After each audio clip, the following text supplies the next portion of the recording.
It was one of our mutual ministry goals that we laid down, that we wanted to develop and engage and resource intergenerational ministry so that we would turn from the silo of children's ministry or children's and family ministry and youth ministry and adult formation that all kind of ran parallel to one another, but not really overlapping.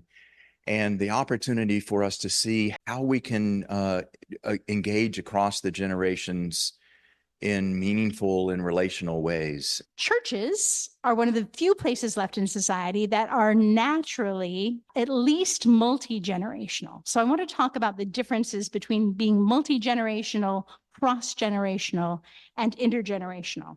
In a multi-generational environment, we are engaging next to each other. We just have multiple generations present and possibly doing the same thing, but not together. There's tolerance, there's living alongside, there's polite interaction. In a cross-generational environment, there's some crossing of boundaries.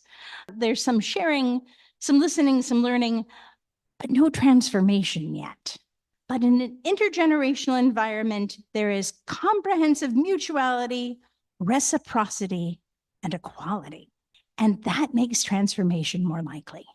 And of course, you'll see that that final diagram of intergenerationality is a mess.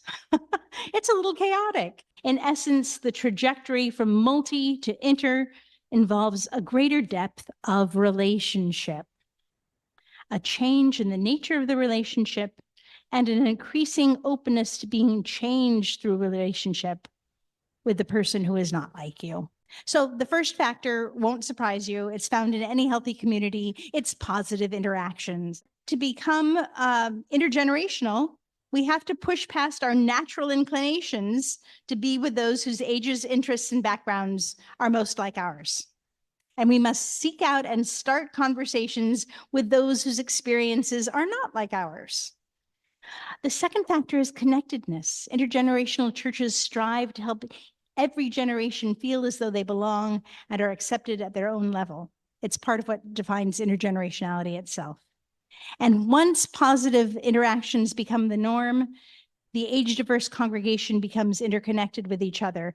The interconnectedness leads the congregation to interdependence, where we discovered that to be church at our best, we need each other.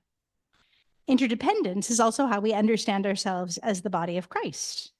The fourth factor is empowerment. So churches that are fully intergenerational have leaders who are willing to give authority to people from a variety of age levels. If intergenerationality is a core value of a community, then every generation should have the opportunity to participate in all ministries and, when possible, to lead those ministries. Accommodation is the fifth factor. It means giving up something for the benefit of others.